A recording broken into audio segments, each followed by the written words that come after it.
Guys, chikahan tayo. Yung nabili kong unit, foreclosed na bahay, this year, 2025, nung April, di ba tatlo yun? Niloan natin sa credit card for 3 years. 2 years at saka 3 years. So, hinati natin sa dalawang card. So, meron tayong experience. Pwede ma-experience mo rin ito. So, uunahan ko na kayo.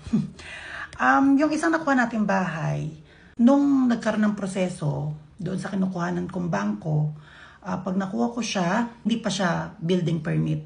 Wala siyang building permit. So, ang nakadeclare sa kanyang tax ay lupa lang. So, pinabuildingan permit ko siya para pumasok na yung house and lot. Para dalawa na. Kasi kailangan dalawa talaga yan. Tapos, yung amilyar, kailangan ko ring bayaran. So, nabayaran natin yan since 1996. Tapos, transfer tax, Government of the Philippines. Transfer tax, withholding tax, capital gains tax. So, lahat yan naasikaso natin. Lahat yung binayaran natin. Yung mga katkong-katkong pa, yung mga dadaan sa ganito, yung sa labas ka magpapacomputerize, mga ganyan, napakaraming dinaan na ganyan, nakakainit ng ulo. Okay, so pass muna tayo dyan. So, experience natin sa isang bahay ganito. Yung isang nakatira, since April pa, wala pa ho kasi tayong pera para pangkausap na, pangbigay ba? Kasi yun ang nakasanayan ko talaga na hindi naman pwedeng ganun. Masyadong masakit kapag pinaalis mo sila sa isang lugar, halos walang pera. Parang hindi maganda sa pakiramdam ko. So, ang ginawa ko is since April, hindi ko pa sa kanila sinabi na nakuha ko na yung bahay. One time, siguro last month, mga first week of August, nagpunta ako.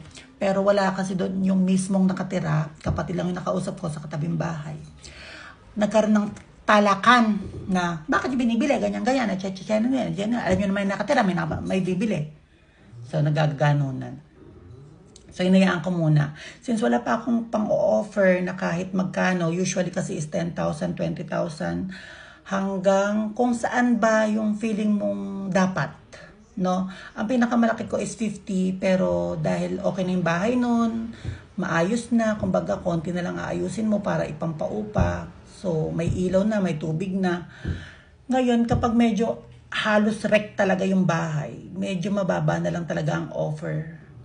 So, ang rinig ko kasi, nagtimbre sa akin na nandyan na daw, ngayon, September, nandyan na daw, nakauwi na daw, galing probinsya. Ang sabi sa akin is na-stroke daw yung asawa. No? So, yan ang istorya. Ang sabi ko dun sa kakilala nila, na pwede ba puntahan mo, tapos sabihin mo na hindi ko sila muna papaalisin. Hindi ko muna kukunin sa kanila yung bahay. Kausapin lang nila ako. Ang sabi ko dun sa kausap ko, para less stress. Para hindi muna nila maramdaman yung stress kako. So, kapag sinabi nila sa akin na ganito sila, kung ano pang petsa yan, okay lang. Basta may pag-uusap. Yun lang hinihingi ko. At ayoko rin ma-stress kasi nga, may issue ng health. So, ano yung pakaramdam nila? Mahilig tayo maglugar sa sitwasyon ng isang tao, presensya. So, nararamdaman ko yung stress at mararamdaman nila. So, yun ang pinaka-offer ko. Nakausapin lang ako. Ngayon, nagpunta yung tao doon. Ang sabi ng tao, sabi ni Omay, hindi na muna daw kayo papaalisin, basta mag-usap lang daw kayo, ganyan-ganyan, kasi naiintindihan kayo, ganyan-ganyan. Ngayon, kinabukasan, yung pinapunta ko, nakasalubong ko, ang sabi sa akin, Omay, punta mo na nga yun, ireklamo mo na sila, kasi sila pa matatapang, ganyan-ganyan, wala ka daw karapatan bilhin yung ganyan-ganyan, chuchu, ganyan-ganyan. So, nag-inito ang ulo ko. Alam nyo, mabait ho tayo.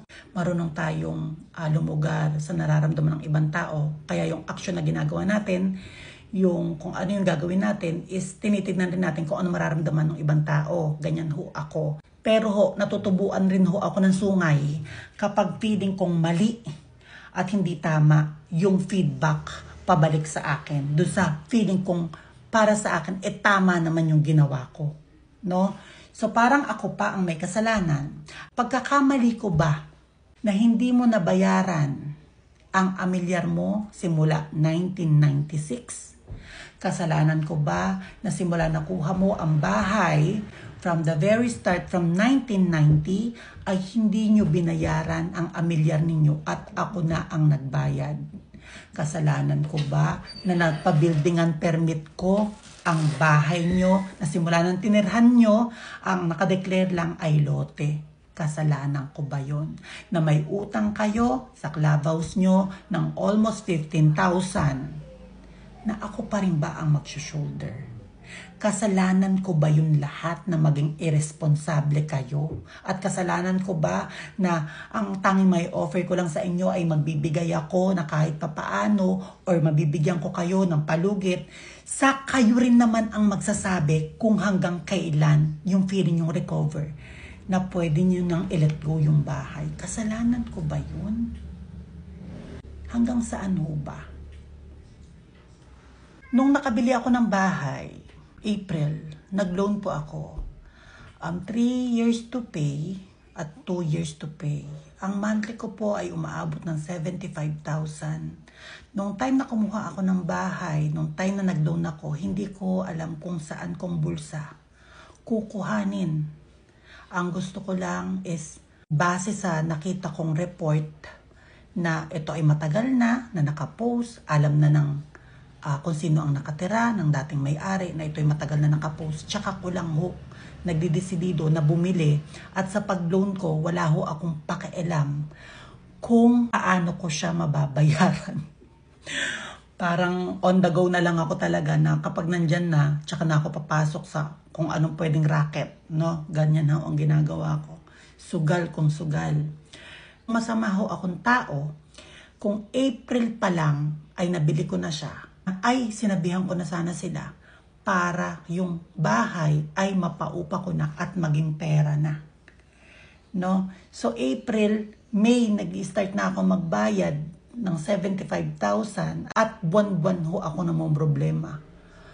Pero ayokong ipasa sa kanila yung stress, kaya nga ang offer ko is magbibigay ako pantulong or kausapin ako para kung hanggang kailan mag-i-stay. Hindi ho ako ganun katigas na pag nakiusap ay alam ko nang may sakit yung nakatira ay papaalisin ko. Hindi ho ako ganun kasama at takot ako sa karma. So ang mga kinukuha ko lang ng mga bahay ay sigurado akong alam na nila na naka-foreclose na yung bahay. No? At para sa kaalaman ho ng lahat, kagaya ho ng ibinabato sa akin ng nakaraan na bakit mo bibili? Alam mo nang may nakatira. Bakit hindi mo na kayo nagtanong dito? Alam nyo nang may nakatira. Bakit nyo binili? Kayo ang pumunta sa mga bangko na nagkautang kayo, yung mga lote ninyo, at kayo ang magtanong sa kanila na bakit nyo i-foreclose may nakatira.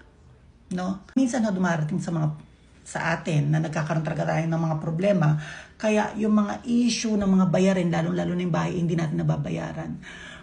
Pero meron din yung pinagdadaanan yung mga taong gusto hong magkaroon ng sarili rin lang bahay para umasenso. At kung hindi man ho ako ang makakuha niyan, meron hong ibang kukuha na baka mas masama pa ang ugali. Na baka mas lalong wala pa kayong makuha at mas lalong mas maaga kayong paalisin kahit may sakit ang isa sa inyo sa bahay nyo. No?